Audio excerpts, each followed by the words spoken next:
The following news flash is brought to you by the Lone Star Lowdown, providing your daily bulletins for the commodities market. Today in history, news updates, and the inside scoop into the tides of the alternative. Markets for Monday, March 14th, 2016 are currently trading with gold at $1,243.06 an ounce, silver $15.49 an ounce, Texas crude $38.50 a barrel, and Bitcoin is currently sitting at about 412 U.S. currency.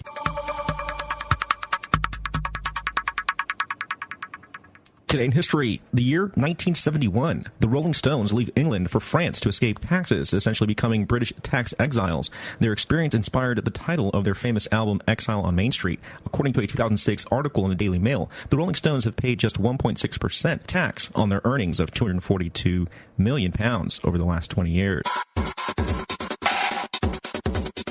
In recent news, after shutting down Austin for several hours and quite possibly causing the worst traffic ever, Barack Obama told the Texas Tribune on Friday at the South by Southwest Interactive Festival that, quote, the folks who are governing the good state of Texas aren't interested in having more people participate.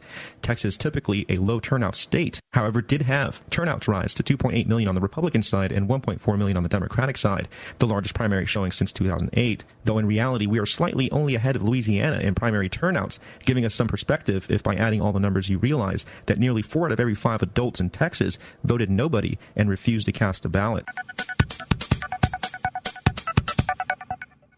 A medicine derived from the marijuana plant has succeeded in reducing epileptic seizures in its first major clinical trial. The developer GW Pharmaceuticals, a London-based company, said that their drug Epidiolex achieved the goal of the trial, which was reducing convulsive seizures when compared with a placebo in patients with Dravet syndrome, a rare form of epilepsy. If Epidiolex receives regulatory approval, it would be the first authorized prescription drug in the United States extracted purely from marijuana. Dr. Oren Davinsky of the Comprehensive Epilepsy Center at New York University Langone Medical Center said that the results of this Epidiolex pivotal trial are important and exciting as they represent the first placebo-controlled evidence to support the safety and efficacy of pharmaceutical cannabidiol. The Lone Star Lowdown is currently looking to fill some ad space. If you have a product or a service you'd like to advertise with us, feel free to give me a call at 210-363-2257. This is Rick Rohde with your Lowdown for March 14th, 2016. It's 11:59 at Radio Free America, and this is Uncle Sam with music and the truth until dawn. Right now, I've got a few words for some of our brothers and sisters in the occupied zone. The chair is against the wall. The chair is against the wall. John has a long mustache. John has a long mustache. It's 12 o'clock, Americans, another day closer to victory. And for all of you out there on or behind the lines, this is your song. Good evening, ladies and gentlemen, and welcome.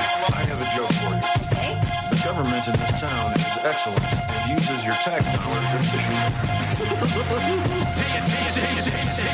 thought you'd see it coming. The moment you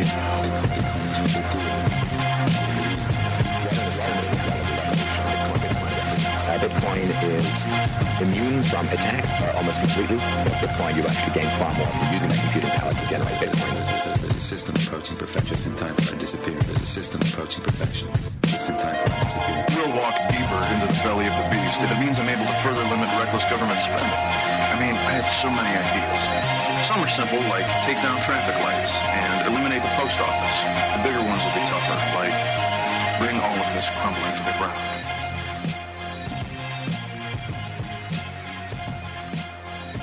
And good evening, ladies and gentlemen. This is the Crypto Show, a show dedicated to understanding the promise of currency, technology, and liberty in the pursuit of a free society. That might be a little redundant. And if you believe like we do that such a society can and should exist, then join us, why don't you, as we parade through a world unbound by convention, a world sketched by the beauty of the human artist, or maybe just the human artist, because each and every one of you listening right now is that artist. So for the next 2 hours, let go of your most sacred system of thought and entertain the possibility that maybe, just maybe, everything we've been told about currency, technology, and yes, even that dirty little word anarchy is only one part of an ever-expanding, ever-possible, complex universe of ideas, one that we simply refuse to explore. So what do you say, listeners? Let's do some universe exploring tonight and have some fun while we do it. Pit. The story ends. You wake up in your bed and believe whatever you want to believe. You take the red pill. You stay in Wonderland, and I show you how deep. And I show you how deep the rabbit hole goes. Always one of my favorites. It's about a foot deep, usually. The rabbit hole? Yeah. Really? It must be a small rabbit. Well, my rabbits go much deeper than that. because my rabbits involve supernatural psychedelic rabbits that come from other dimensions. Well, that's a good intro, because possibly in the second half of the show, after we have our guest on, tonight we only have one guest, and maybe we'll run with her the entire show. We'll see how much fun stuff we have to discuss. But in the second half, if we end up letting her go, I might, wax philosophical on some stuff, as I want to do when we have time to kill on air. And so, of course, The Matrix is always a good starter for that.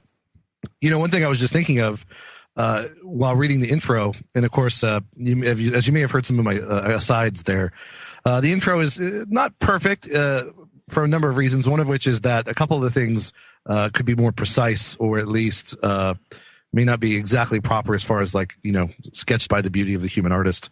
The beauty doesn't sketch, obviously. But and that stuff, I've been aware of for a long time, and I've wanted to change the intro, and I probably will at some point. I've been asked to update it a little bit, make it a little bit more personally my own. More friendly to Donald Trump. More friendly to Donald Trump, because he is the future, ladies and gentlemen. Absolutely. He's the Messiah. He will make America great again, and he will save humanity and bring in 1,000 years of peace.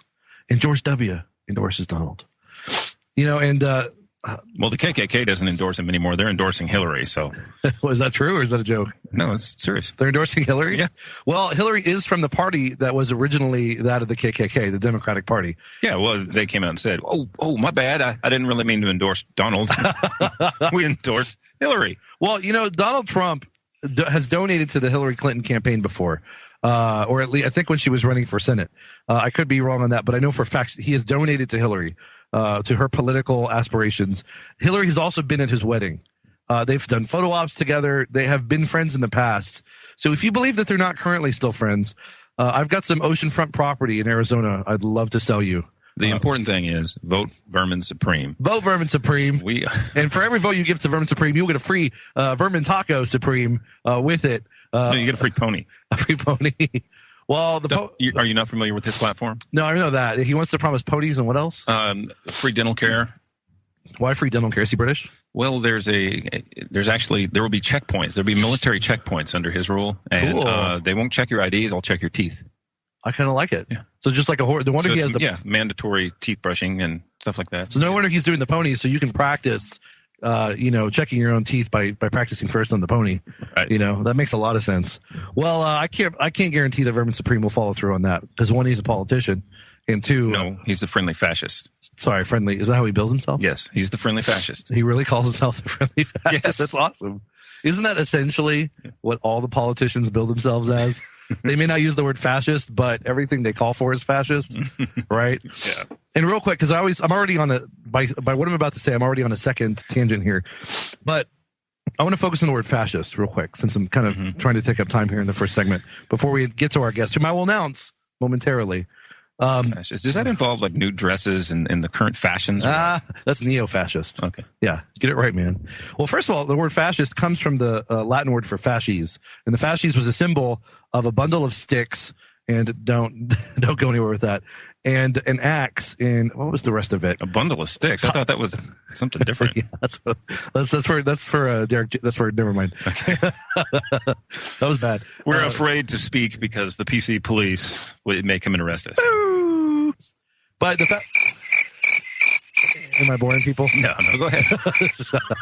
So the fasces is a symbol of an axe, a bundle of sticks tied together. I can't remember if it was acacia or so. I don't remember. I could look it up really fast. But the point is, it was a symbol of political power in ancient Rome. Well, of course, the United States uses the fasces. You can see it in the Congressional Hall where Congress votes, or whatever it's called in the Congress building. You can see it on the dime, on the back of the dime.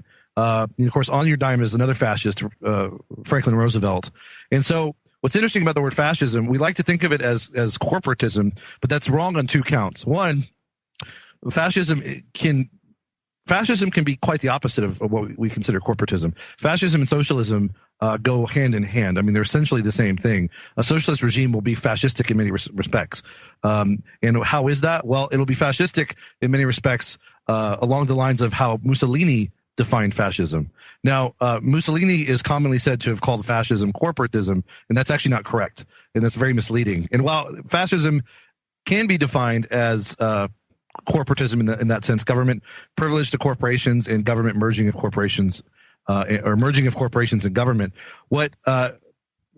How Mussolini really defined it was not corporatism, but corporativism. And what does that mean?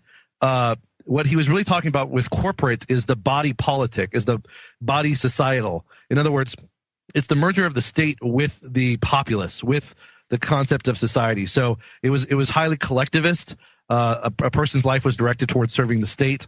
The state had control of virtually every aspect of a person's life, and a large part of a person's identity was wrapped up with that of the state. So again, what he's talking about is a corporate body in the sense of corporate comes from the Latin for body. So he's talking about the body politic, the body of the people, and the state. So it's not really about corporations in the modern sense of the word. And this is an important distinction because, for instance, I remember a friend of mine many years ago would say that, he would criticize free markets and criticize laissez-faire economics and all that. And one of the attacks he would do is, Adam Smith does say some things that are anti-free market, a handful of things. They're not many, and they're often taken out of context. And then other things he says are supposedly promoted as being anti-free market, but they're, again, taken out of context. So when you actually look at the context, they're not anti-free market. So in this example, he would say that, Adam Smith was critical of corporations. Well, I read Wealth of Nations a long time ago. It's a good book. It's a tough read, but it's a good book. And I went back to look for what he was talking about. And what he was talking about was, in fact, when Adam Smith uses corporation, he means a guild. He means like a medieval guild system, or what's the other word I'm looking for? There's another word for it I can't think of. But basically, he's referring to medieval style guilds that still kind of existed in the sort of early to mid Enlightenment period. And he was also looking back at more recent history and the power that they wielded. They were sort of de facto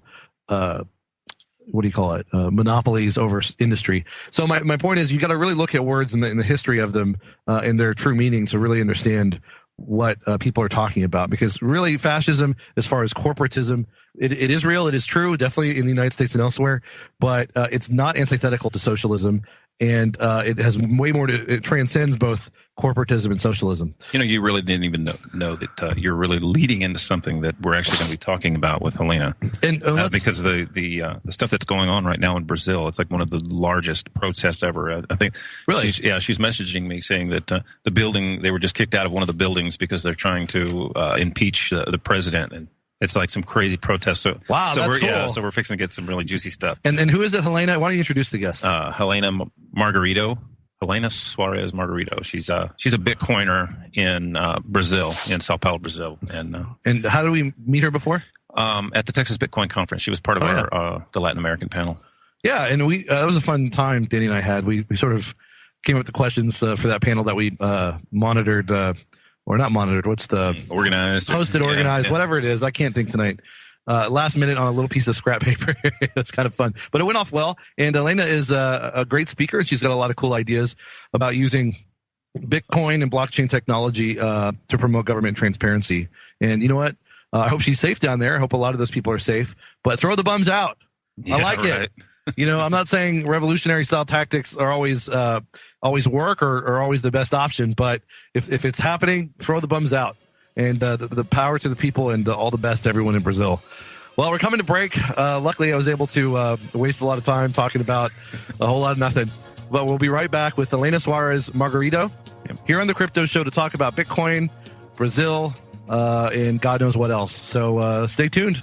It's only going to be a minute or so break. You don't have to wait long. We'll be right back.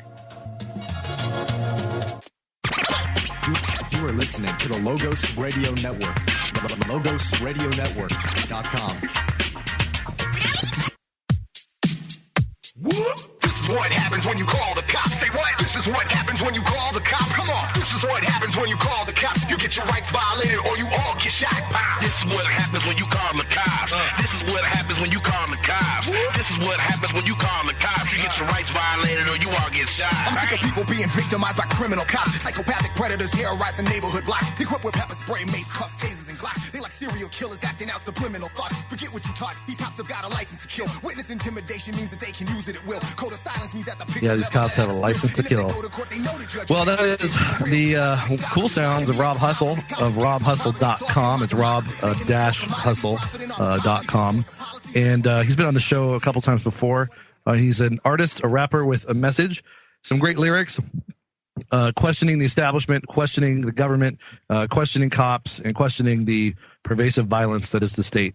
And we had him on most recently, although it's been a little while at this point, for his sequel to that song entitled Good Cops. And of course, it's meant ironically or rhetorically at best. So check that out. The song is available, I believe, on audio at robhustle.com, and he is working on a music video for it. So we should have him back on at some point, get some updates from him, see what's going on with him and with that music video.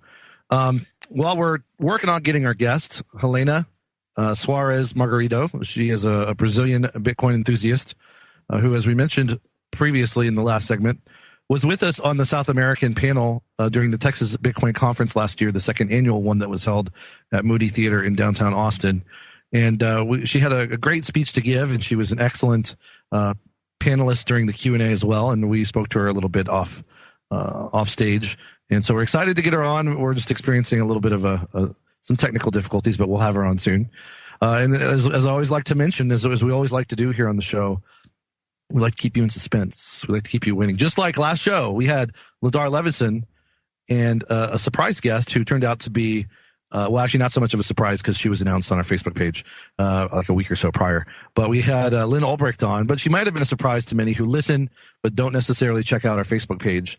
And we kept kind of stalling putting her on, partly for, I guess, organizational reasons, because Ladar had so much cool stuff to tell us about the case he's involved in, the FBI AT&T case, where the FBI is basically, I guess, suing AT&T in order to gain access to it's Apple. Why do I keep saying, yeah, Apple? Thank you. And I was just about to say the iPhone.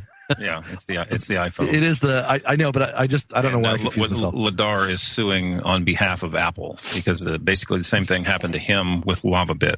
So is he? Remind me, if you recall, he's filing an amicus brief? Yes, he's filing an amicus brief on behalf of Apple to keep the FBI out of the iPhone. So does that mean he's actually suing, or does that simply mean that he's filed a lawsuit against them? Okay, that's what I was unclear on, whether he was actually filing the lawsuit. And, he actually announced today that they were trying to use the actions from LavaBit as grounds in the iPhone, and there was actually never any ruling on that. So they're trying to use rulings that were never made. So they're trying to use a non-precedent, a non-precedent as a precedent. That's hilarious. I mean, it's hilarious until the implications of it hit you, and then you realize how sad and scary it is. And that's what all this is really about. I mean, we stress this time and again on the show. It's about your safety and your privacy, your real safety. Not the safety the government promises you as long as you let them control everything and gain access to all your information, whether it's your credit card information, your passcodes to your iPhone, or your biometric data like your retinal scan, or whether they spy on you in your telescreens at home while you try to hide in the corner and write in your diary, but they've got, they can zap rays at your brain and read your thoughts and your thought crimes. Maybe that's not real. Well, one of the interesting things that did happen last show is during one of the breaks, we kind of came up with the idea of the pub crawl.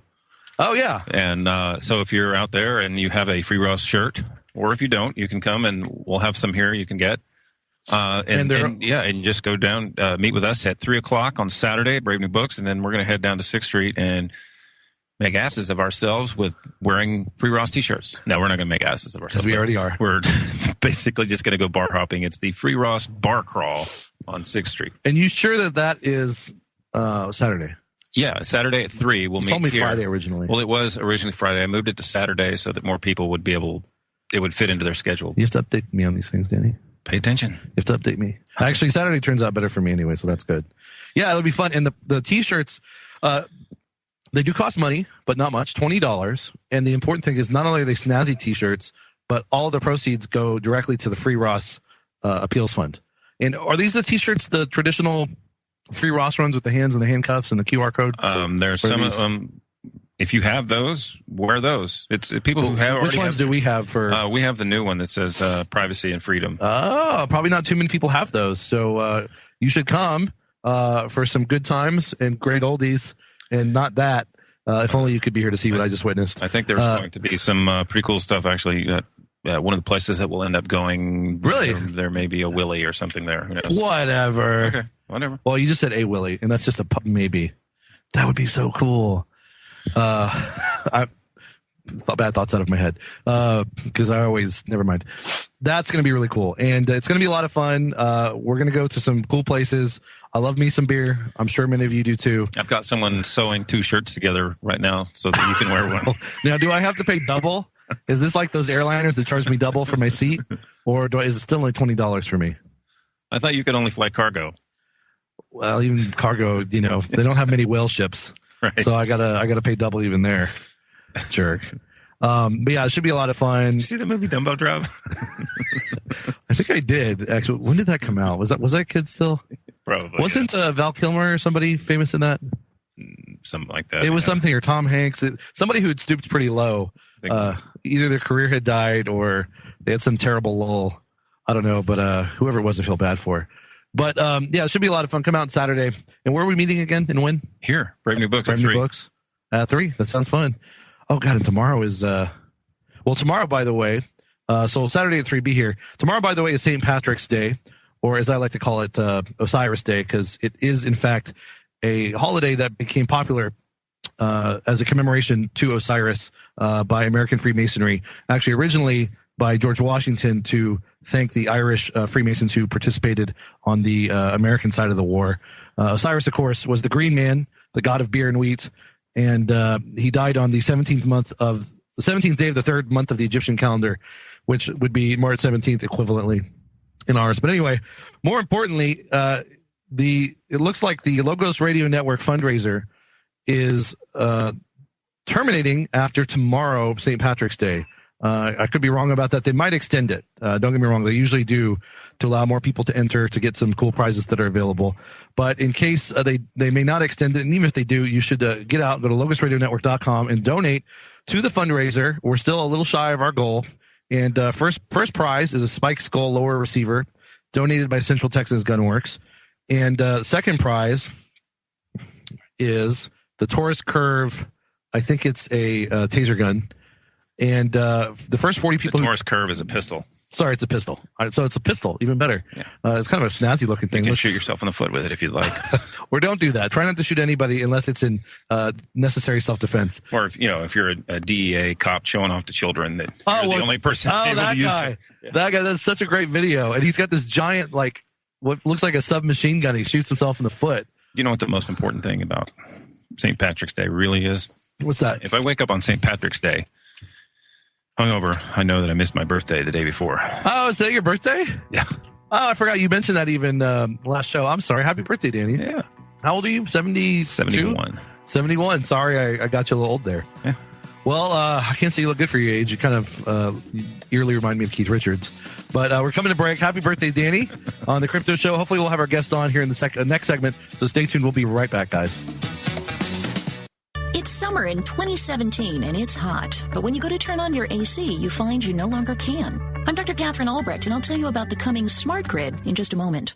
Your search engine is watching you, recording all your searches and creating a massive database of your personal information. That's creepy, but it doesn't have to be that way. Startpage.com is the world's most private search engine. Startpage doesn't store your IP address, make a record of your searches, or use tracking cookies, and they're third-party certified. If you don't like Big Brother spying on you, start over with Startpage. Great search results and total privacy. Startpage.com, the world's most private search engine.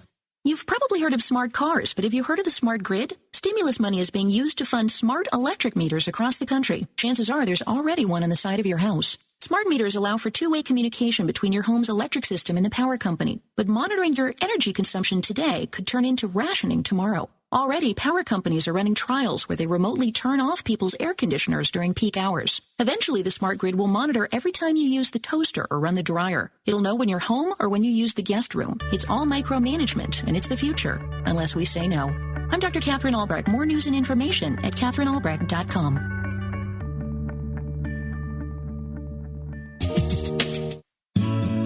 Live Free Speech Radio. LogosRadioNetwork.com. What's your plan for tomorrow? Are you a leader or will you follow? Are you a fighter or will you cower? It's our time to take back the power. What's your plan for tomorrow? Are you a leader or will you follow? Are you a fighter or will you cower? It's our time to take back the power. What you gonna do when they show up in black suits on your street in our mixed boots? Don't point at me, Danny. It's rude. Don't point at me. No, I'm just kidding. Welcome back, guys, to the Crypto Show. I think I forgot to mention, well, I sort of indirectly alluded to it. It is Wednesday, March 16th, 2016, for the archaeologists 1,000 years from now who are listening to this uncovered recording and are trying to wonder when exactly this show happened. March 16th, 2016, here on Logos Radio Network. And don't forget to go to logosradionetwork.com. Help out with the fundraiser, which is ending soon. Check out all the sponsors on their page. All you have to do is click on the links, the visual imagery links, the graphic links, that's what I'm looking for, on the website to do that. And don't forget our sponsors, Brave New Books and Hill Country Home Improvements, bravenewbookstore.com and thebitcoinbookstore.com. And Carl's Jr. Carl's Jr., which was the last meal we had in Mexico. That's actually true. Well, we're glad finally to have our guest on. I think everyone was getting tired of hearing me just ramble. But we're glad to have our guest, Elena Suarez Margarito. She is from Brazil, and she is a Bitcoin enthusiast and activist. And Elena, welcome to the Crypto Show. Thank you so much. Hi, everybody. Hi there. Thank you so much for being on the show.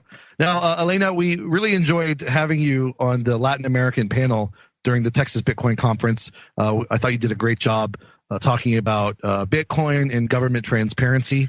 And, of course, we're going to talk about that while we have you on the show, amongst other things. And we got to talk with you a little bit off stage as well, and it was a pleasure meeting you and talking to you. But beyond my brief introduction, don't know too much about you. So, if you'd like, you're right there. Yeah, I'm here. Okay, if you'd like, go ahead and tell us more about yourself, what you do, what you're involved in, your education, your background, etc. Sure. So, as many lawyers, I have that boring law school background. But as a matter of fact, most of my greatest achievements were regarding business strategy and economics. Everything that is pretty much not law related that I made it work with law somehow. So currently I'm the partner of a law firm here in Sao Paulo, in Brazil, which is called HMO Law. Basically, we work for the internet and new economy markets. So we work pretty much with all the hot startups here and fintech companies, also with great VC companies, banks, and other virtual businesses. Well, that's pretty much my background. I've worked for GP Investments here for a while on structured operations. And basically my job there and the job that I have been developing ever since regards structured operations. Most of it related to regulations and related to tax. So it comes as no surprise that I've heard the first Bitcoin enthusiast coming to my law firm and trying to discuss with us some Bitcoin-related business back in 2012, which is really early for Brazilian terms. So ever since I started studying it, I've put some more effort on it back in 2013, which was basically after there was a startup which was basically a blog here that was dealing with Bitcoin businesses.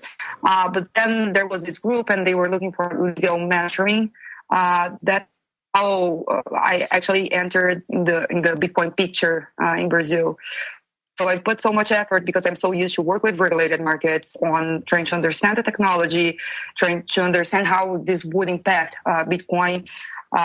Before that, I have been working a lot with companies that were trying to adapt to what I have been calling the Brazilian money transfer regulations, which is basically payment regulations here.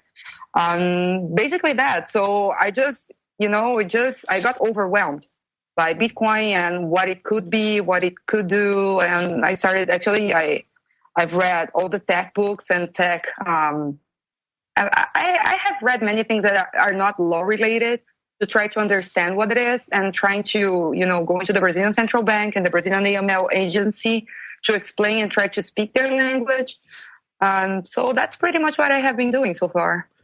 Wow, that's quite a lot. That's an impressive resume and background. And I find your story very familiar, one where someone studies law and becomes a lawyer and then goes off and does a lot of unrelated things.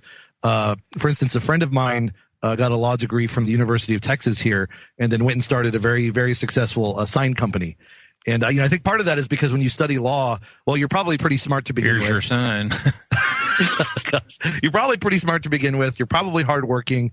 You can probably tolerate lots of detail-oriented subject matter. And then, of course, once you know the law, it's a lot easier to go into business. Because one of the biggest obstacles to doing business in any country usually is, regulations and red tape and knowing the law. So I think that's interesting. Well, there's a lot I want to talk to you about. I guess, though, the first thing I'm curious about is how popular is Bitcoin in Argentina? In Brazil, forgive me.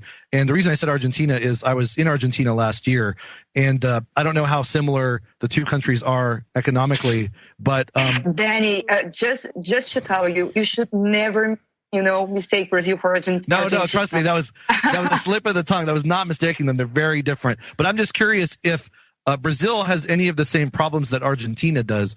Because in Argentina, when I was there, I read that the inflation rate was 100% per year. And there's a big black market in dollars. And they have capital controls. You can't really move your money out of the country. Does Brazil have those same problems? Yeah, actually, we are in two different moments. Argentina has lived, let's say, a really strong social government with Cristina, which ended up last year. So I was there for New Year's Eve, and that was the beginning of the new government. Basically, they are now trying to bring the company back to market. They have ended up the foreign capital and foreign remittances rule that were, basically forbidden for a while. So what they are living now is they are trying to understand what the reality of their economic scenario is, because up to, I guess, last month, they were still facing some types of, the government subsidizing some fees and prices, et cetera, et cetera. Here in Brazil, we are going, actually, I think we are like 5 years behind Argentina. We are just closing big avenues in all the main capitals of the country to ask for the impeachment of our president. And basically, this is why I was talking to Danny before joining the show, that I got stuck and I had to leave the building I was in because they were closing Paulista Avenue for a big night, gathering in order to ask for the president's impeachment. And what they have been trying to do is basically what, in some instance, similar to what Cristina did in Argentina. And economic is bad. So now we are living big inflation, and our GDP is, going down the road. So that's very bad in one hand. But the thing is, Brazil is so big, and we have so many big companies and much more foreign capital here that we are not lost and trusting so much in the government for the economic to move on. So we do face some issues and some pretty big issues, especially because Brazil is a really big country, but not so strict as Argentina did for the last, I don't know, like 3 years, 4 years or so. Yeah, it's been pretty bad there. Well, interesting comparison. We'll talk more about that and other things with Elena Suarez Margarito on the other side of the break here on The Crypto Show.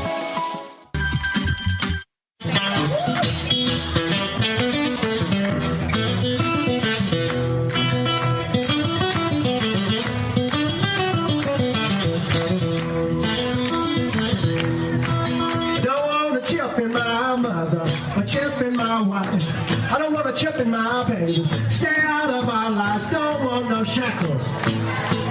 Don't want no shackles on me. All right, guys. Welcome back to the Crypto Show and the lovely sounds of Jimmy Vaughn, blues guitarist extraordinaire, brother of other blues guitarist extraordinaire, Stevie Ray Vaughan. Jimmy Vaughn, of course, is a fan of Brave New Books. For all I know, he's probably a fan of the Crypto Show. And he's been here many times.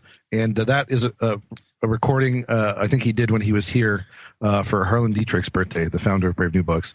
Anyway, we are back on this lovely Wednesday, March 16th, 2016. Danny's birthday. Danny and the Crypto Show. Happy birthday, Danny. Was that your soundboard? Yeah, that was so weird. It sounded like it was coming from the other side of the room. That's eerie. I think we're being haunted by a soundboard. But we are talking to our guest, Helena Soares Margarito. She is a lawyer, activist, and Bitcoin enthusiast from Brazil. And we're talking to her about Brazil. We're going to talk to her about Bitcoin and what Bitcoin can do for Brazil. For the moment, I want to focus on something you did mention. There is a protest going on down there in Brazil. You're telling us this off air, but tell our listeners, how big is this protest and what's it all about? Well, the one that is going on right now, I'm trying to find the data here on how many people have joined that. But the one that happened on Sunday was huge. Just here in São Paulo, we had 2 million people on street. 2 million? 2 million. 2 million. Wow. 2 million. Yeah. And that's actually, there was a company, from Israel, and they are able to measure how many people are in somewhere by, their cell phones and whatever. I'm not so sure how that works. Oh, cool. So they were able to measure, really close to 2 million people on streets here protesting. That's in general is related to the whole corruption and all the politicians and all the CEOs from huge companies here, which were involved in the biggest corruption scandal that involves our biggest public company, which is Petrobras. And is that an oil company? I forget. That is an oil company, yes, the Brazilian oil company. So they found out all the types of crimes and corruption, and that pretty much goes to all the politicians in every level. And now they found out some evidence that actually puts our former president in jeopardy and his credibility as, somebody who came from the people and was really poor, etc. So what happened today specifically is that the Brazilian FBI intercepted a phone call between him and our current president at 1 p.m. today, in which she says that she's naming him as a minister and she would be sending him the letter, and that he would use that in case of some emergency, meaning if somebody or the police tries to arrest him. Because after you're named minister here, you have a special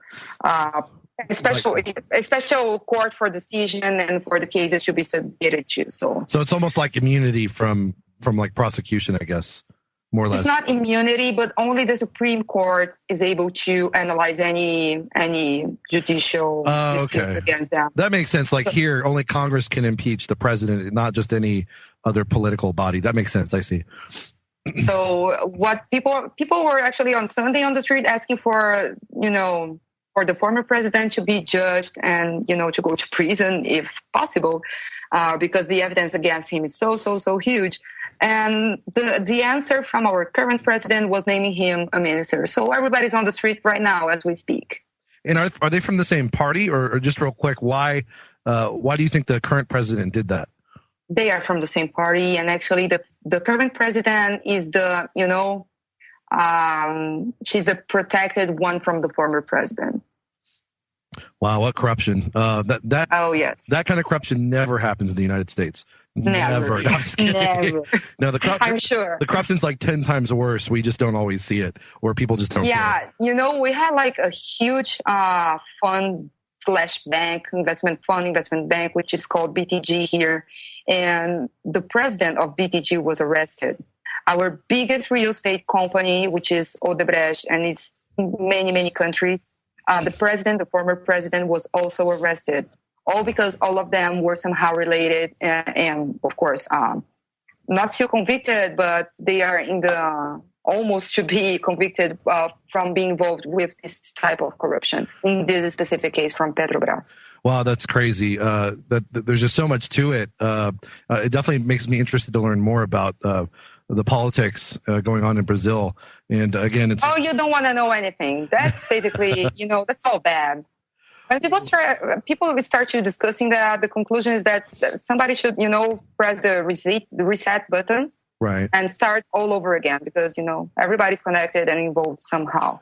I feel you on that. Well, let's, and at least on a positive note, the people are getting out there and protesting for what that's worth. And it is worth something, because when that many people can mobilize and can see the corruption and get angry, that at least could possibly lead to some real change. Let's hope that happens. Well, so speaking of all this corruption in Brazil, and speaking of, the corruption in the big corporations and how it all comes together, what can Bitcoin do, if anything, for things like this government corruption or government created problems with the money system or other things? I'm so glad you asked that. That was actually my opening statement in Austin last year. That was my opening statement in Hong Kong. And you would not believe the nerve that I had to make that same statement at the Brazilian AML agency in February this year. Yes. What was the reaction like, by the way, in Brazil? Oh, yeah, the reaction is that they thought that, Bitcoin is deep web money and they know absolutely nothing about it. Yeah, but they were interested. I actually opened a real blockchain transaction for them to see how you're able to track everything. And they were not getting it. So instead of saying, your public key, I started saying, okay, so this is the safety deposit box from the corrupt politician A, and goes to his son, and goes to, X tax haven bank account, X Switzerland bank account, then goes back to him somewhere else. And they were like shocked. So what any type of blockchain-based technology or, decentralized, public, transparent, reversible technology can do if all the, or at least a part of relevant transactions are booked actually this way, is guaranteeing that, you're able to track and almost put a stamp on the money. So if you find one holder of that public key in any moment of time, you're able to track all the transactions before and after that. And that's huge. That is huge. That is basically how AML agencies work like that. They want to know who is the beneficial owner of everything. And, this is basically saying them, okay, so here it is. No, it is huge. And that's the beauty of Bitcoin is that, Bitcoin can be a private thing. If you make it that way and using other applications that are out there, or it can be a very public and transparent thing, because actually it can be both at the same time. Yeah. It can be both at the same time. And what I have been discussing with them is, hey, so we need to make sure that as intermediaries, companies that operate, let's say, as exchanges or whatever, are able to ask for the proof of identity of that Bitcoin holder and user. And of course, if any transaction is suspicious, to report that to you. But besides that, we are able to give you all the information that you need. Yeah, absolutely. Absolutely, you're right. This is huge. It is huge because, with traditional accounting, while of course accounting can ultimately, when done right and when done transparently, you can track funds and you can determine typically if there's embezzlement going on. Accounting is still an art and it's still imperfect, and there are still ways around being transparent when doing accounting, especially on what level you keep people from looking at the books. But with Bitcoin, it adds a whole extra layer of accounting transparency and security, for that matter, that can really revolutionize not just business, but, government accounting as well. Actually, it can revolutionize the whole society. But because if you take a look on every inefficiency from accounting, from, even corruption, is based on one thing only. It's human factor. So every time you have discretionary information and discretionary analysis, you will always have human factor. And that's a really good point. Go ahead. Yeah, humans are able to rip off papers and change information and backdating documents, etc. So once you take that from humans, and of course I could be talking about the Pope. Even him is able to do that. He cannot do that, but he's able to do so. That's a very good point. And we're coming to break. Sorry to interrupt. Elena Suarez Margarito talking about Bitcoin and government transparency. We'll be right back with her on the other side of the break. Stay tuned.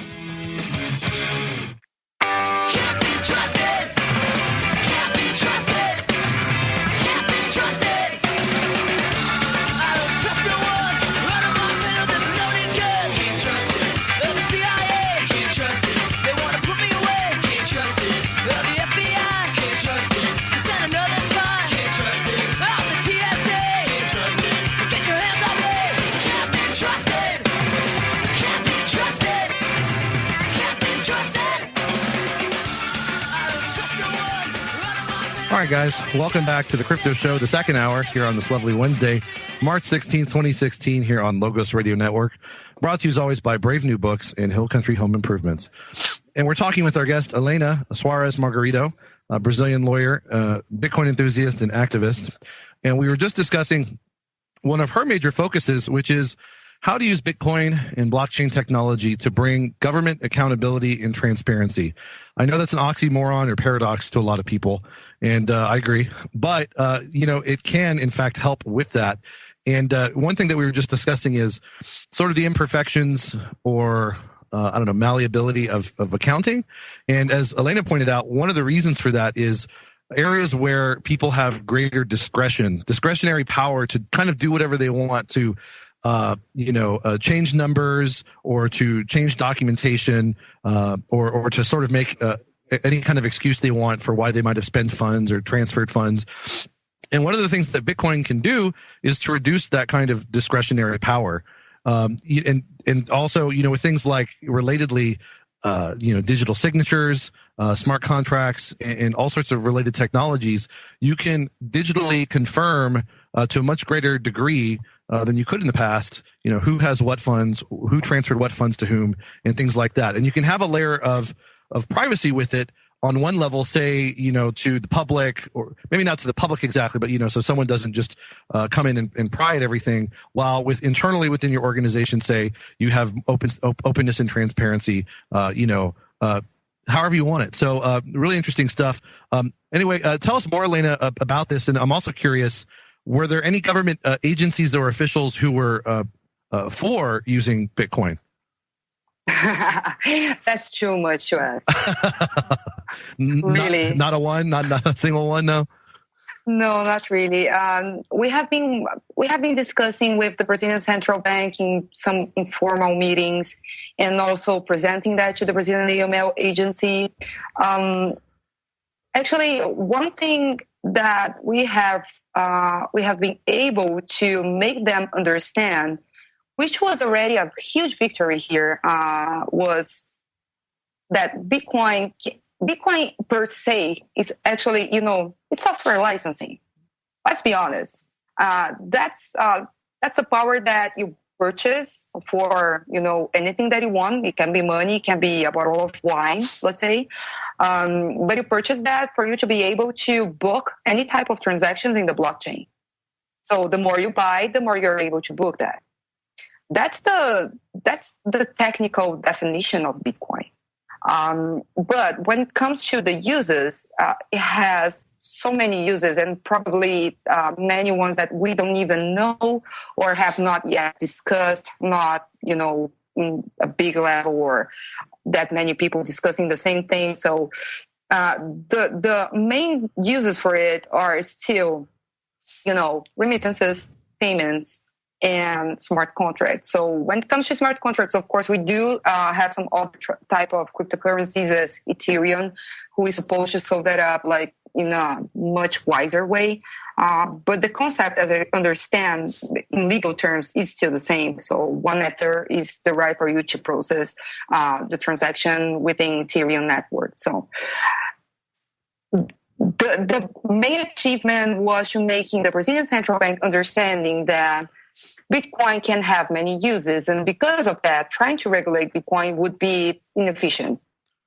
You would have uses that are not central bank related whatsoever. Right, and that's a good point as a selling point to, anyone, but also someone in the Brazilian government, or especially the central bank, that there are all these other uses for Bitcoin that are beneficial to governments and businesses and people at large.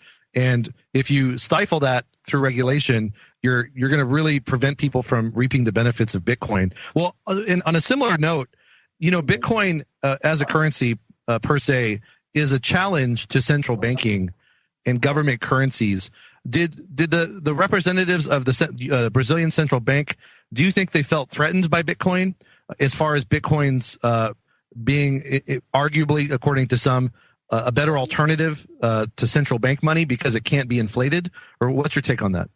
No, they have not done some, deep analysis regarding that. Their main concern is that when people are using it, they are not using that in order to commit a crime or to pay for a crime or something that is not actually lawful. So that's their main concern, and they have already realized that you could do that. You could pay for something that is unlawful with actual cash, like fiat currency. So it's not so much in discussion. What they have been facing right now is some type of challenge. Let's say we have a specific rules for you to be able to book any type of foreign transactions when you send money abroad or when you receive money from other countries, and they have means for you to book it. So Bitcoin is not one acceptable mean for you to introduce in your FX contract here, which is mandatory. And, from what we know, they have actually stated, and I'm quoting to the forum with banks that they were having here in February 22nd, that the new technologies came to stay and banks need to work along and, to work for the central bank to help with compliance, et cetera, et cetera. So this was actually good to hear. Yeah. And, just for clarification, you talk about discussions with people at the central bank and other places within the government about the future of Bitcoin and how the government will respond to it. But how has the government already responded to Bitcoin in sense of, like, for instance, in the United States, the IRS made an official statement on Bitcoin and they consider it an asset, like, for instance, a stock portfolio. And thus it's going to be treated legally and for tax purposes as a stock, say, for instance. Have they already made pronouncements about Bitcoin, about how the government's already treating it? Thank God, no, they did not. Wow, you're lucky. No, really, because, if you try to make one definition for Bitcoin for you to be able to, regulate and tax and etc., you may not be precise. So when it comes, let's say, to mining Bitcoins, should I still consider that as an asset? So when I'm mining Bitcoin, is like I'm building a real estate? That's a really good point. And it makes no sense. You're right. And I really like that, because that is true for so much of government and how regulation works. They either really precisely define something like Bitcoin and they put it in a box and they kind of stifle it and kill it, or they make it very vague, and I'm not sure which is worse, but when they make it vague, then the government kind of can do anything it wants. It can define Bitcoin or mining or whatever, however it wants, and then it can change its mind. And that's a dangerous thing, I think. I think maybe you should stop using the word Bitcoin and just say smart contracts, and then introduce them to ideas like Ethereum or some of the other new coins that are out there that just do smart contracts. Yeah. Ethereum is up and coming. She kind of mentioned that, yeah. That way they're not. The thing is, laws will never be as fast as technology. Mm-hmm. So unless government and judges and everybody who is applying the law understands that you need to understand the concept and the overall idea behind it before trying to put that in a box and to define that, we will still have the same types of problems. We don't need to go as tech as Bitcoin to see that problem. Let's say here, for instance, we have the same problem with software as a service. So they are not sure how to tax that because they don't understand what software as a service is. They are still trying to define that, whether it's a merchandise or a service itself. It makes no sense. Yeah, it's a really good point. And, the thing with, say, software or like Bitcoin, and I think you even were almost getting to this point, Bitcoin isn't just a currency. It's not just a payment system. It's not just X, Y, or Z. You can look at it as all sorts of things that are true at the same time. It is sort of an asset. It is sort of a currency. It is a payment protocol. It is a technology with all sorts of different potential applications. So if you just call it one thing legally, that can really disrupt how entrepreneurs and innovators are able to respond to the new technology and make it grow. As I see it, and I've tried to say that to the AML agency, and they got stuck there. So I ended up with that. Bitcoin is like a first degree equation. So X is Bitcoin equals whatever you want. And actually, X is one Satoshi, because when it comes to, let's say, color coin, you can index whatever you want on the Bitcoin, only for you to be able to use the blockchain to book that you had that and you have actually given that to someone else. Yeah. So you can index whatever you want with Bitcoin and with Satoshis, and that will probably lead us to more complex and whatever discussions. But they were like, no, but you cannot do that with a house, because with a house you need to go to a notary and you have public notaries that only book houses. And it was okay. But if the law changes and accepts that as a mean for you to prove that you have actually transferred your real estate, then you're good to go. Right, and that's another fundamental point as we come to break, is that Bitcoin will revolutionize money, it will revolutionize accounting and government transparency, it will revolutionize how deeds and titles are transferred. And so it's fundamentally changing all of these systems of government and other parts of society that have been around forever, and people can't conceive how it could be any different. Well, they're going to need to do so as Bitcoin totally upends all of these things and leads to some major change. Well, we're talking with Elena Suarez Margarito. We'll talk with her about some other stuff on the other side. This is the Logos Radio Network.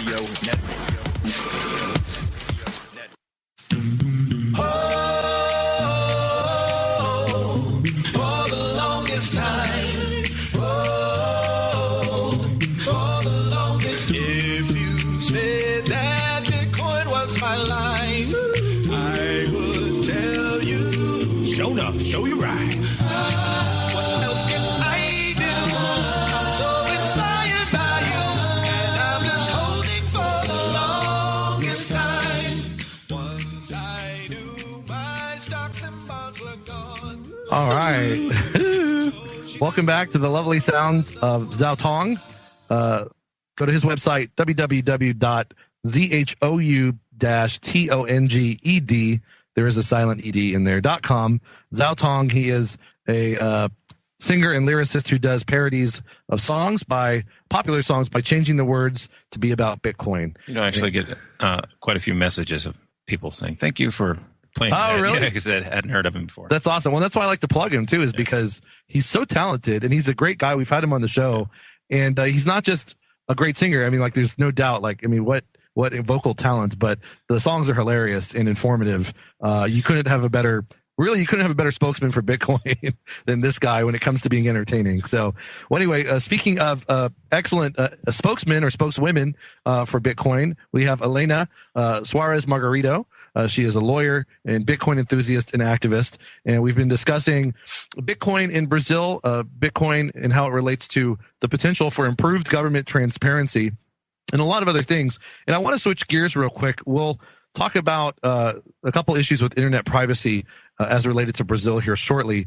But I want to ask you, too, getting back to the Brazilian economy and Brazilians at large, not just the government, not even just big companies, but for everyday people, how popular is Bitcoin?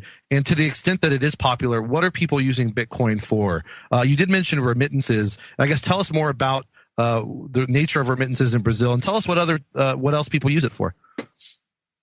Well, when it comes to Bitcoin, I'm guessing that the first use is, the first one is to speculate. So people hear about it and hear that once it was worth more than 1,000 USD, and now it's a little more than 400. So they try to see how it's going on and try to make some tiny investments to see how it works, etc. So we have some speculators here that have been investing money and just, putting their Bitcoins in a box, and that's it. We have some other people who have been trying to create payment solutions. That has not taken off yet. I'm not so sure if that will. We used to have 2 ATMs here in Sao Paulo. Now I'm guessing that only one of them is working, but I'm not so sure if it is. I've heard they were supposed to shut it down.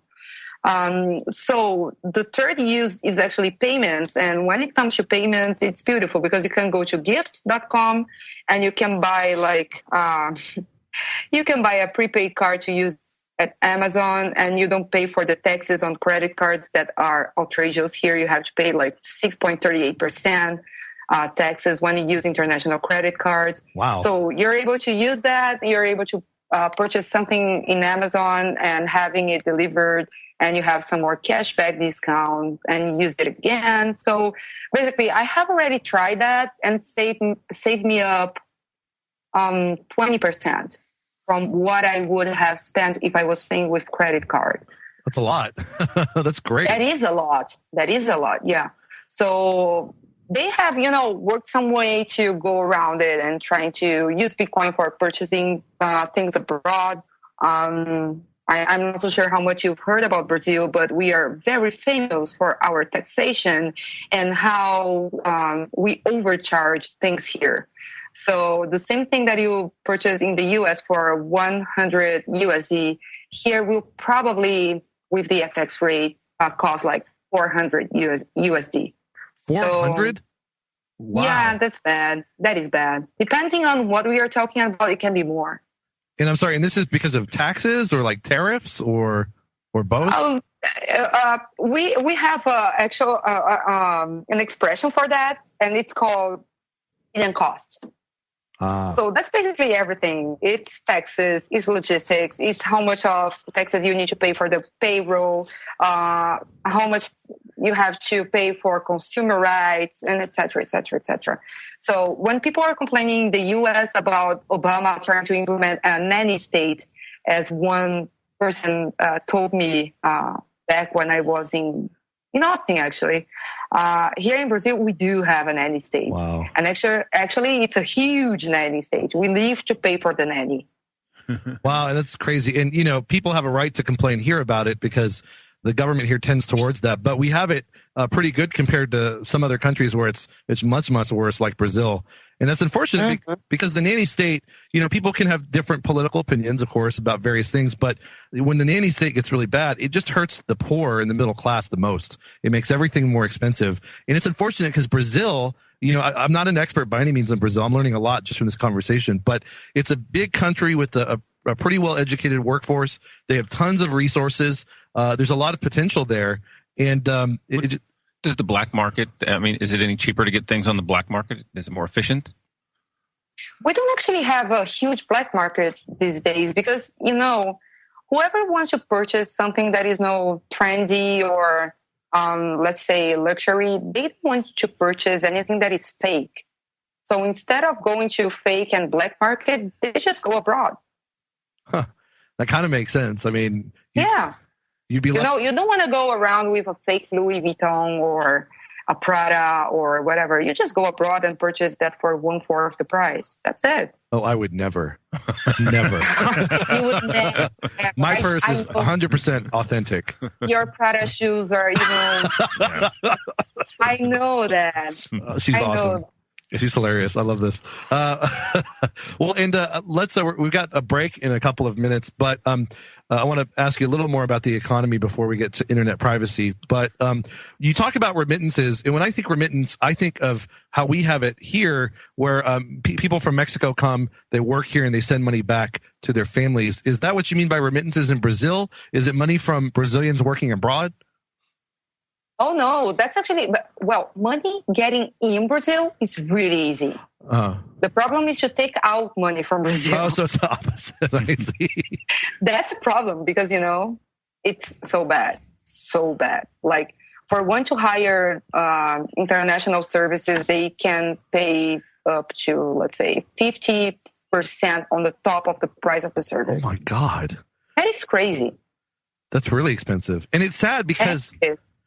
people, the reason countries trade with each other, and I'm not saying every trade agreement is good because a lot of times they're rigged by the governments involved, maybe for special interests or corporations.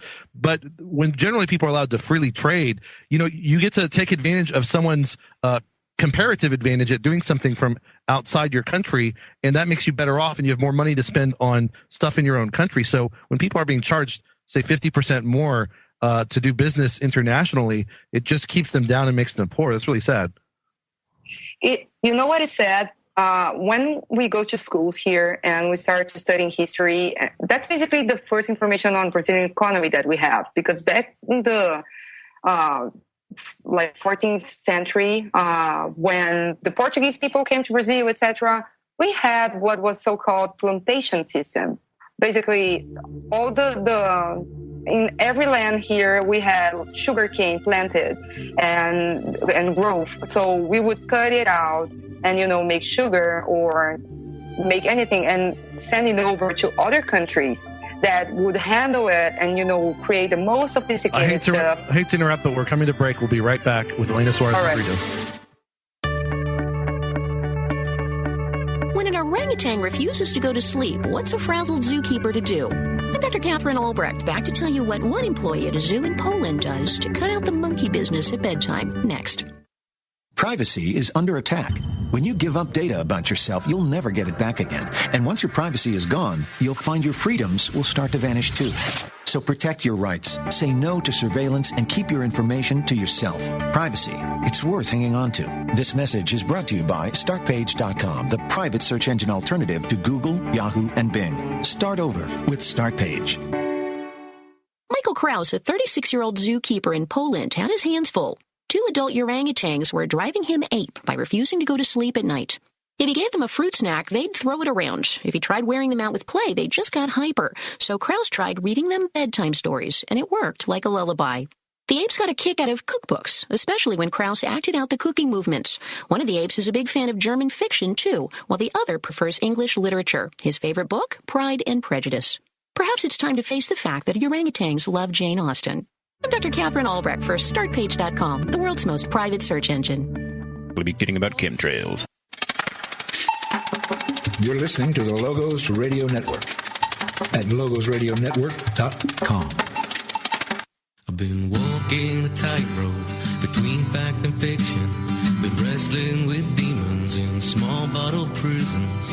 Been talking to sinners who claim to be Christian, but shouting at leaders who claim to be listening. And the pendulum swings from the left to the right. Its momentum increases the need for the fight, like a moment of blindness and a lifetime of sight.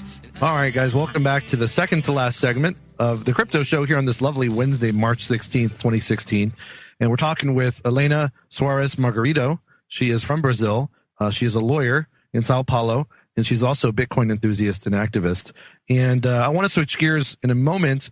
I'm going to ask one more question I have about the Brazilian economy, and then on our path to talking about internet privacy, Danny actually had a pretty interesting question that we just talked about off air that we're going to bring up, and I'm curious to hear more about that.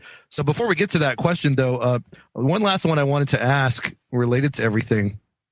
We've talked about the nanny state in Brazil and high taxation and all the other costs of production that make Brazilians poorer and make everything else more expensive to the detriment of the Brazilian people. But I'm curious, I still hear a lot of positive things about Brazil, not the government so much, of course, but the people.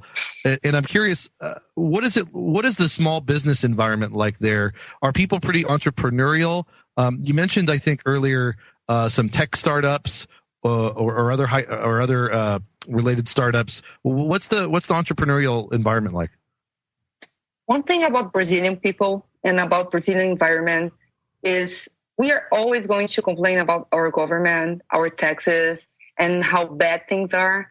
But we are, we have joy, and that's like every day. The world can be falling apart, but we are still getting together with our friends on weekends and make some barbecue, drink a beer, and, discuss about soccer and other irrelevant stuff.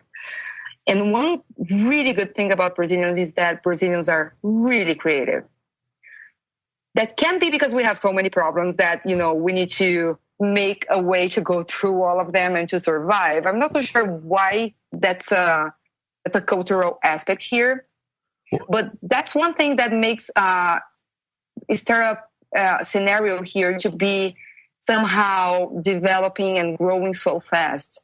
I've started working only for this market for internet, new technology, new economy back in 2011. And we had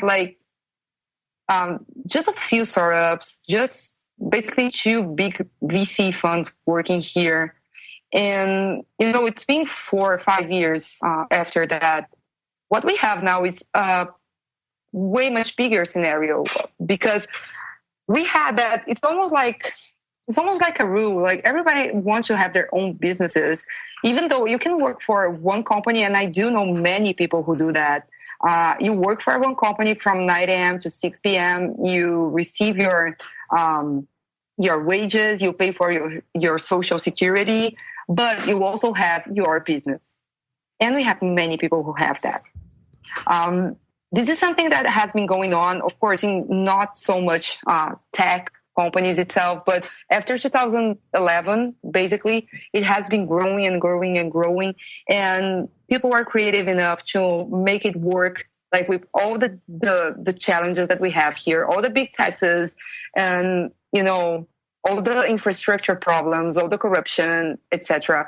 And that's actually the same in Argentina. This is one thing that we are really similar, because they have had huge startups there as well. And I'm not so sure how the market is these days. We used to get like many Argentinians coming to Brazil to open their Brazilian branches, to expand to South America, to Latin America. They have stopped for a while, especially after Cristina has introduced those foreign exchange limits. But I'm guessing that they are going to come back right now, because they are really creative as well. And they, as Brazilians, try to see, solutions where nobody else saw that, like efficiencies, where no one else has saw that, because we have so much inefficiency that we need to make it a way to survive, almost like that.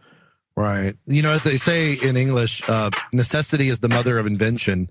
And so it makes sense with Brazil when you have a lot of struggles and you maybe don't have everything that other countries have. You come up with creative ways around that, or creative ways to get those things. And I'm really encouraged by the fact that you say that a lot of Brazilians have their regular day-to-day job with, say, a big corporation or whatever, but on the side they have their small business. And historically, the United States was quite a bit like that. And then, of course, it still is. And that's one of the things that can make a country really prosperous and really great, is running your own small business, because it teaches you so much. I mean, it really does. Just from what little entrepreneurial experience I've had over the years, I've gained so much wisdom about not just markets and not just about creating products, but about human nature and psychology. And so that's really encouraging to hear about Brazil. Have you seen Wasteland? Have you seen that, Helena? The documentary, I guess, about the people working in the landfill, picking the trash. It's on Netflix. It's really about good. Brazil. Yeah, I have heard of it actually. Yeah, there's two young kids that expose a bunch of corruption, and oh wow, it's a pretty cool movie. I should watch it. We should talk about it at some point. Well, let's switch gears, because we're getting to about 3 minutes to the break, and then we'll have the final segment. I want to touch on what Danny asked about on the break, which is y'all had the World Cup for soccer not too long ago, and they built a giant stadium for it. And from everything Danny and I have heard, it was mostly negative. Of course, they sell it as, well, we'll tax you, we'll force the money out of you to pay for it, but it'll bring so many foreigners and foreign money that it'll more than pay for itself. And I'm curious what your take on that is. And then we know the Olympics are coming up again soon, so we're wondering what that'll have an effect. Well, I'm not so sure if you have any idea of this, but there are some cities here. During the World Cup, I'm guessing we had like 22 business days. In some cities, it was an actual and official holiday in 8 of them. Wow. And like, as you asked, people not going to work day. Yes, people not going to work day.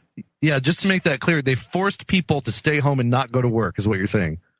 Well, they didn't actually have to force, like, don't have to go to work. Yay, let's stay home. No school today. Yeah, right. No school today, no work today. Let's see some soccer, drink beer, and, be at the beach. But the thing is that the impact on the economy was bad. And I've seen some studies saying that the impact that the World Cup brought to the Brazilian economy versus the impact that people not actually working brought to the economy was like deficit. So basically the country lost money for the World Cup. Great. That's no surprise to me. I mean, I imagine it's like here, even if people hadn't stayed home, if they had worked, it probably still would have been a deficit, because it's just like with building stadiums here. they force tax money out of us to build these stadiums, and then the stadiums ended up losing money and needing more money after that. Well, so the Olympics are coming, and you're saying they're not even going to reuse the same stadium for the Olympics, right? Oh, no, because for the World Cup, it was mandatory that Brazil use, I'm not so sure if the number is right, but at least 12 cities. So they needed to build huge stadiums in the Amazon. Now those stadiums, of course, they don't actually have any soccer teams, like huge soccer teams in the Amazon or in the North area. So they're using that for popular parties. So it's called Bumba Meu Boi, which is actually, it's a cow. It's a war between two different cows and etc. It's very cultural. That is awesome. But I'm not so sure if they are able to get like 65,000 people in the stadium. Probably not for that. Well, we'll be right back for the final segment with Elena. That sounds like some bull. Easy.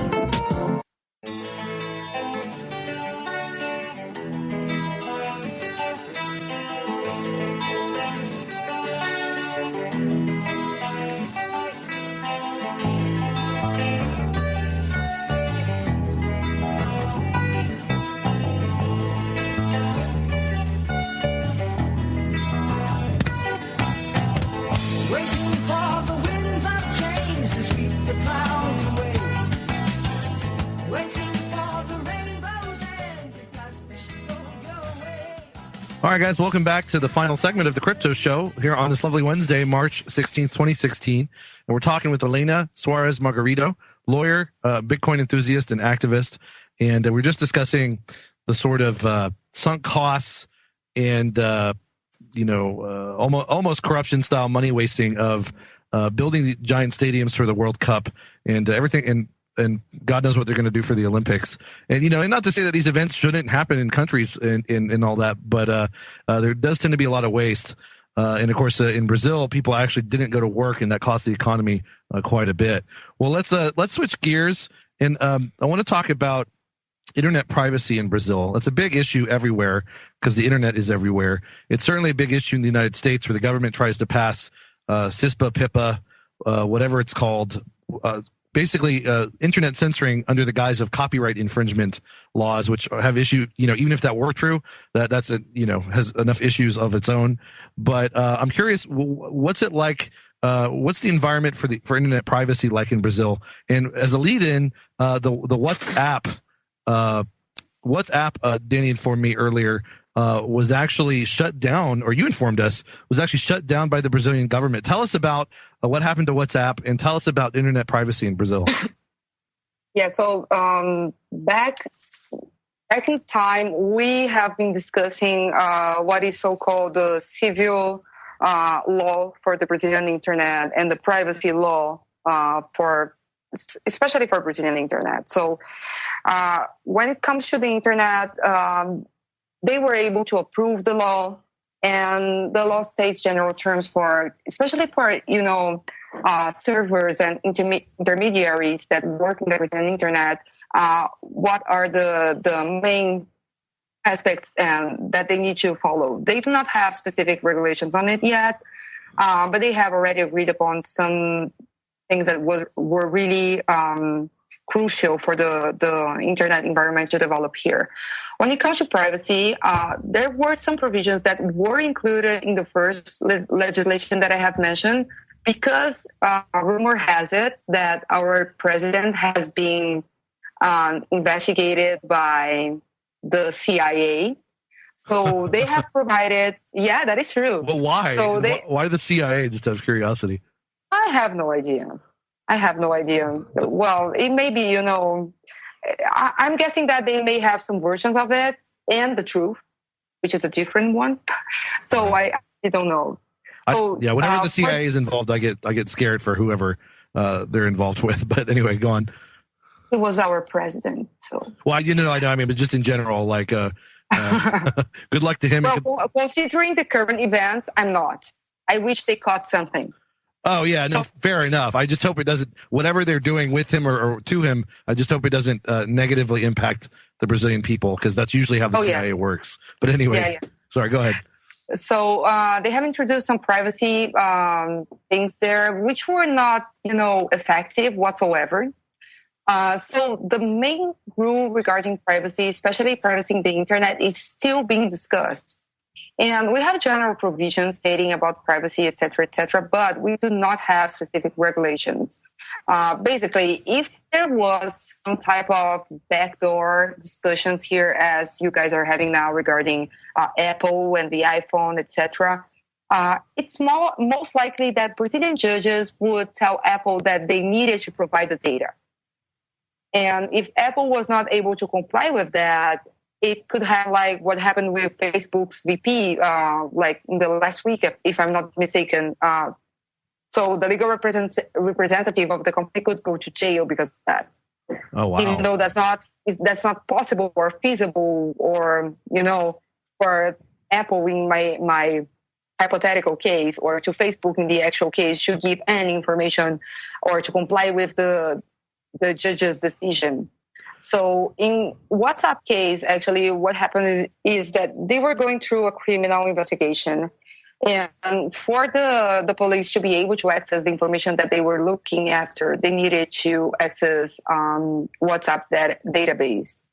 And of course, because WhatsApp's so trendy and everybody uses that, they would most likely not be able to search for that data. Meanwhile, the software and the application is being used. So they needed to shut down WhatsApp for at least 12 hours to be able to do so. So the judge has granted, like, if I'm not mistaken, the original decision was 2 or 3 days for WhatsApp to be shut down.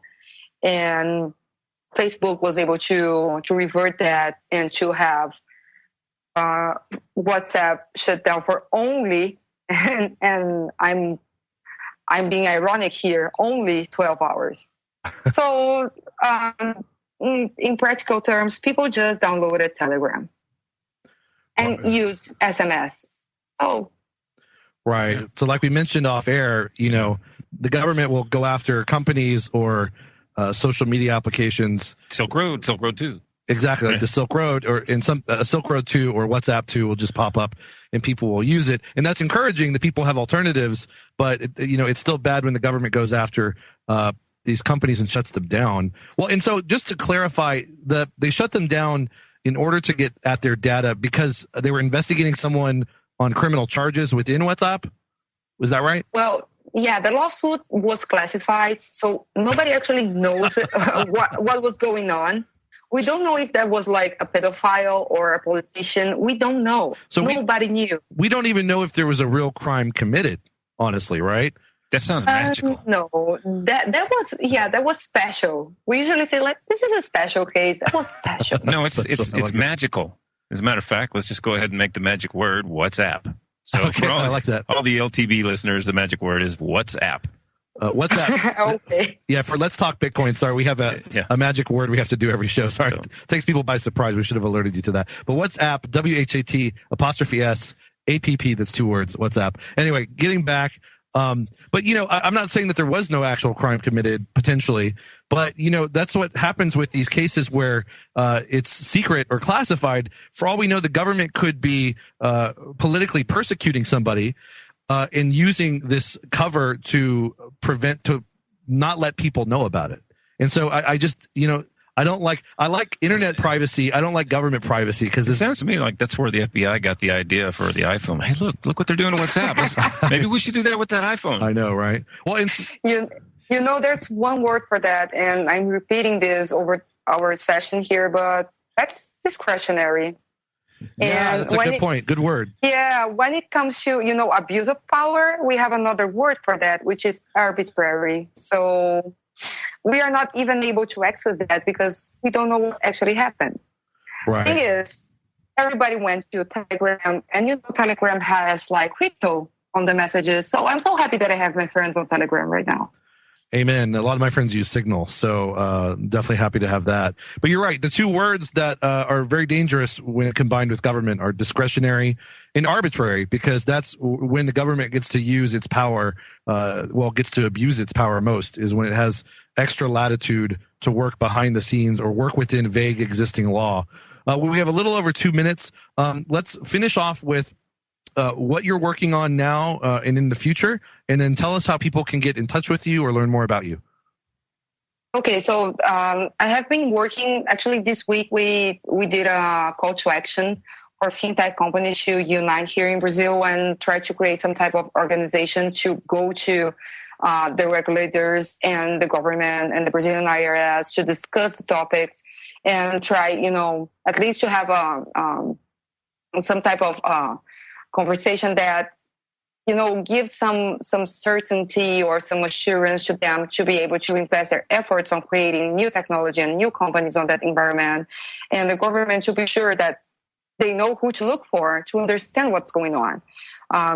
Actually, when it comes to the former Brazilian Bitcoin Foundation and now Brazilian Bitcoin Institute, we have decided to bring it and put it as a specific commission within this fintech association, because we do understand that besides technology, it is of greater use for Bitcoin developers and entrepreneurs and enthusiasts to discuss its uses. Absolutely.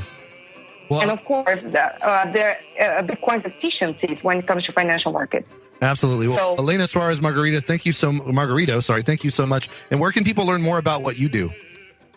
Well, we have our law firm website, that's hmolaw.com.br, and my personal email, which is Helena, HELENA, @eadvisor.com.br. Excellent. Check her out, guys. Elena Suarez Margarito, thank you so much for being on the Crypto Show. Thank you, guys. We'll see you next time, guys.